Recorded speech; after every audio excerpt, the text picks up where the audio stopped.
Hello बच्चों, let's read this question. The question says, predict the structure of hydrocarbon which gives 1 mole of ethane diol and butane diol on ozonolysis.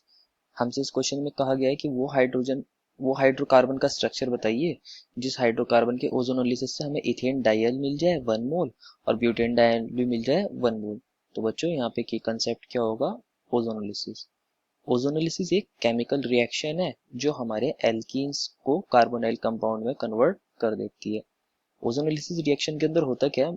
मान लीजिए हमारे पास कोई alkene है CH2 double bond CH2 और होगा क्या इसकी रिएक्शन अगर हम O3 और फिर इसके सेकंड स्टेप में जिंक और H2 से ट्रीट कराते हैं तो हमारा ये डबल बॉन्ड ब्रेक हो जाता है, एक ऑक्सीजन यहाँ आ जाता है, एक ऑक्सीजन यहाँ आ जाता है। तो फाइनल प्रोडक्ट हमारा क्या बन जाता है? C और यहाँ पे एक H और एक H यहाँ पे double bond O plus C double bond O H and H। इस रिएक्शन के अंदर यहाँ पे अगर H की जगह कोई R होता तो यहाँ में केटोन्स भी मिल सकते थे।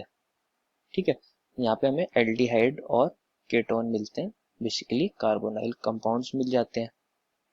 तो अभी हमारे रिएक्शन के अंदर हो क्या रहा है? इथेन डायल बन रहा है। इथेन डायल को कैसे लिखते हैं? C डबल बॉन्ड O और यहाँ पे एक H है और एक और C है डबल बॉन्ड O, ये एक और H है। इसी का नाम क्या है हमारा? मैं ऊपर लिख रहा हूँ इथेन डायल। और एक बन रहा है हमारे पास ब्यूटेन डायल। क्योंकि इन्होंने कोई नंबरिंग नहीं बताई है तो हम इसमें कह सकते हैं कि जो हमारा एल्डिहाइडिक ग्रुप है वो फर्स्ट एंड लास्ट पोजीशन पर है।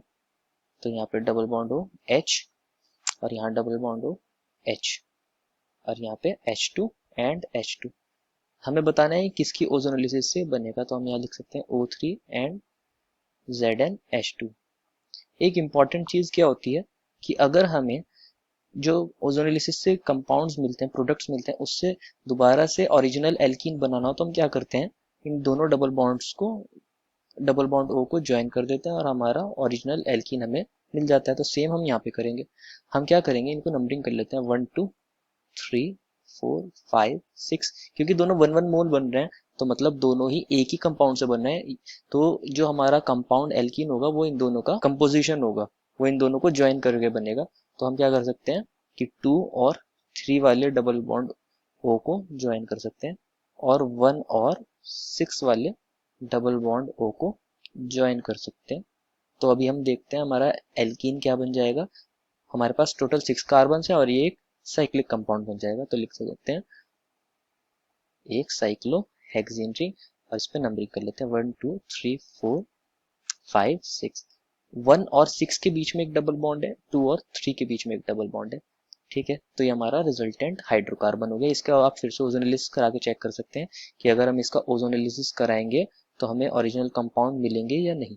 तो ओजोनोलिसिस में क्या होगा? यहाँ एक ऑक्सीजन आएगा, यहाँ पे एक ऑक्सीजन और यहाँ एक ऑक्सीजन, यहाँ पे एक ऑक्सीजन, ये 2 कार्बन है तो हमें इथेन डायल मिल जाएगा और ये टोटल 4 कार्बन है तो हमें यहाँ पे ब्यूटेन डायल मिल जाएगा। देयरफॉर आर हम लिख सकते हैं कि हमारा जो रिजल्टेंट एल्कीन कौन है, वो ये है। और इसकी नंबरिंग कर सकते हैं 1 2 3 4 5 6। टोटल कितने कार्बन है? 6।